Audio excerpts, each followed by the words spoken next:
Nagtanong about doon sa Certificate of Employment kung paano daw po ba yun.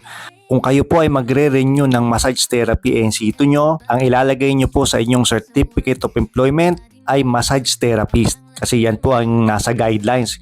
Kung hindi po, kung therapist lang ang nakalagay, ay hindi pa rin i-renew ng TESDA po yan. Kaya kailangan ang nakalagay po sa inyong Certificate of Employment o COE ay massage therapist.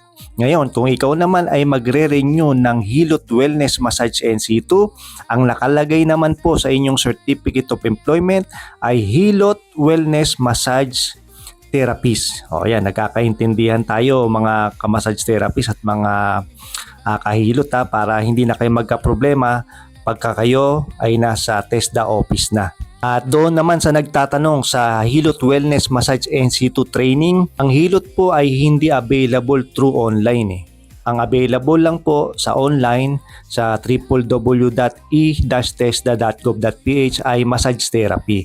Ngayon, kung gusto mong mag-aral ng Hilot Wellness ay kailangan nyo pong pumunta sa pinakamalapit na TESDA office kung nag-o-offer, merong offer na scholarship for Hilot Wellness. O kaya naman, pwede rin kayong mag-inquire sa inyong City Hall, sa munisipyo, kung meron silang TESDA program offer, particular na Hilot Wellness. O yan, nagkakaintindihan tayo mga ka-massage therapist at mga naghihilot, no? Kaya kailangan pumunta po kayo, kailangan aalis kayo ng bahay, aalis kayo sa inyong comfort zone dahil hindi po pupunta ang training sa inyong bahay. Ngayon, kung merong training ikakandak dyan sa inyong barangay, edi mas okay, mas malapit po sa inyo. Kaya pwede rin kayong mag-inquire sa inyong barangay. Baka merong magkakandak dyan ng community-based training about Hilot Wellness. Kung nga pala sa mga nagwo-work sa spa, humingi na rin pala kayo ng bukod sa Certificate of Employment,